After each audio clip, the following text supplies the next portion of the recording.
Assalamualaikum warahmatullahi wabarakatuh. Kami dari kelompok 4 yang beranggotakan saya Ajeng Sukandayani, kemudian rekan saya Berlian Isnaini Solehah dan Denta Agustina. Di sini kami akan menjelaskan materi tentang perkembangan ideologi besar dunia dan perkembangan ideologi baru. Yang pertama, pengertian ideologi. Ideologi secara umum adalah seperangkat gagasan atau pemikiran yang berorientasi pada tindakan yang diorganisasi menjadi suatu sistem yang teratur. Jadi, ideologi adalah gagasan yang bisa berisi ide, budaya, dan pola tertentu dalam tatanan hidup. Menurut sastra prateja, dalam ideologi terkandung 3 unsur, yaitu pertama, adanya suatu penafsiran atau pemahaman terhadap kenyataan. Kedua, memuat seperangkat nilai-nilai atau preskripsi moral. Dan yang ketiga, memuat suatu orientasi, suatu tindakan. Selanjutnya, makna dan peranan Pancasila. Makna ideologi Pancasila adalah sebagai keseluruhan pandangan, cita-cita, keyakinan, dan nilai bangsa Indonesia secara normatif perlu diwujudkan dalam kehidupan bermasyarakat, berbangsa, dan bernegara. Menurut Puspawarjojo, sekurang-kurangnya ada 3 dimensi. Yang pertama, dimensi teleologis, yaitu menunjukkan bahwa pembangunan mempunyai tujuan, yaitu mewujudkan cita-cita proklamasi 1945. Yang kedua, dimensi etis, yaitu menunjukkan bahwa dalam Pancasila manusia dan martabat manusia memiliki kedudukan yang sentral. Kemudian dimensi yang ketiga, dimensi integral-integratif. Dimensi ini menempatkan manusia tidak secara individualis, melainkan dalam konteks strukturnya. Perkembangan ideologi besar dunia. 1. Liberalisasi. Liberalisasi merupakan paham yang menuntut kebebasan pada setiap individu. Tuntutan kebebasan pertama berkembang di Barat setelah Revolusi Prancis bersamaan dengan individualisme, yaitu paham atau ideologi yang menjunjung tinggi hak-hak dan kebebasan individu. Liberalisme dapat dikatakan juga sebagai paham atau ajaran yang menjunjung tinggi kebebasan individu.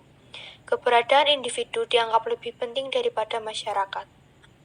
Kedua, komunisme.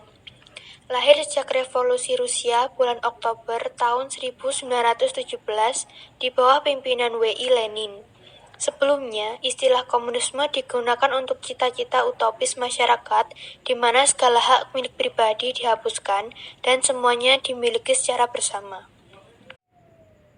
Ciri khusus ideologi komunis yaitu ateis, tidak percaya akan adanya Tuhan. Dogmatisme, tidak percaya akan pikiran orang lain.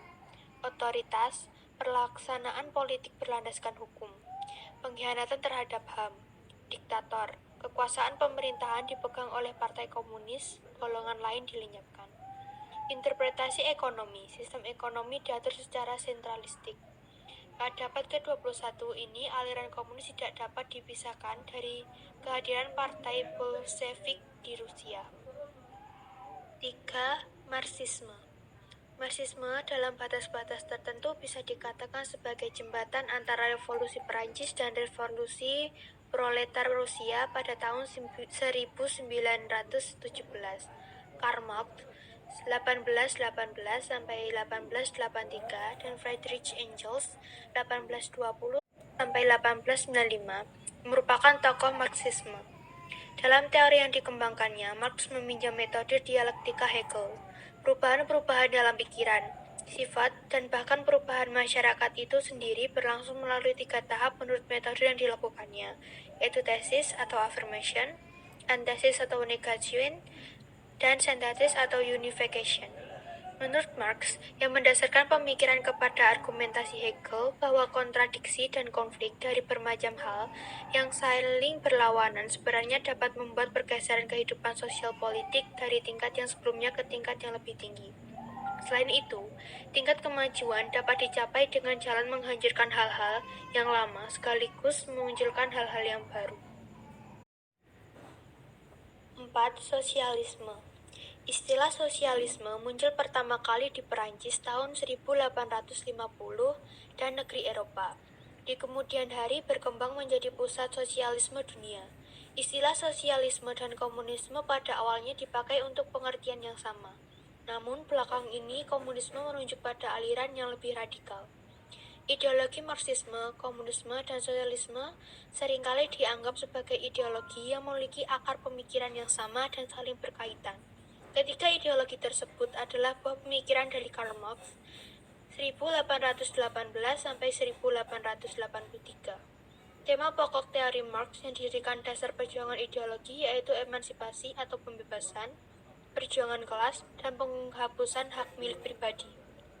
Kelima, fasisme. Fasisme yaitu sebuah ideologi yang berusaha menghidupkan kembali kehidupan sosial, ekonomi, dan budaya dari negara dengan berlandasan pada asas nasionalisme yang tinggi. Ciri khas fasisme di Jerman yang berkembang menjadi Nazisme yaitu: pertama, rasialisme. Pengikut ideologi rasialisme tidak dapat berpikir terhadap ideologi itu sendiri. Kedua, diktator. Ajaran ini dogmatis, mengemukakan sanggahan sebuah kejahatan. Ketiga, imperialisme.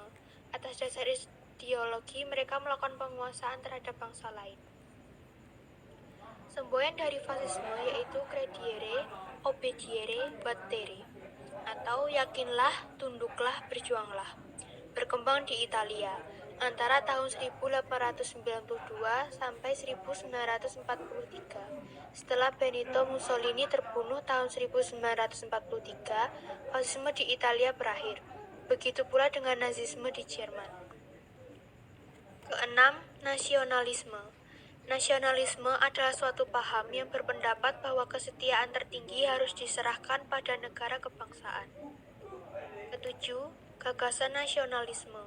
Sebagai refleksi dari pemahaman terhadap nasionalisme di era global ini, paling tidak ada 5 agenda masalah yang perlu diperhatikan berupa tantangan, yaitu: pertama, mengejar ketinggalan ilmu dan teknologi. Kedua, mencari seorang pemimpin.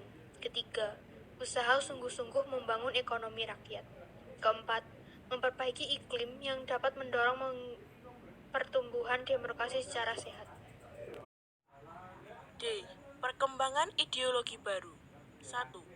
Pluralisme. Pluralisme merupakan perspektif, pemikiran, dan gerakan yang ingin menghapuskan sekat-sekat primordialisme, asal-usul kelahiran, agama, dan hal-hal bawaan dalam pola dan proses interaksi sosial dalam kehidupan. 2. Feminisme. Feminisme adalah paham dan gerakan yang menuntut hak sepenuhnya antara kaum wanita dan kaum laki-laki. Jenis feminisme yaitu feminisme liberal, feminisme marxis, feminisme radikal, feminisme sosialis, feminisme kultural, feminisme pasca-kultural. 3. Postmodernisme. Postmodernisme merupakan kritik radikal yang memiliki kecenderungan yang bertolak belakang dengan modernisme. Demikian presentasi dari kelompok 4. Bila ada salah kata dan ucapan, mohon maaf. Sekian, billahi taufik wal hidayah. Wassalamualaikum warahmatullahi wabarakatuh.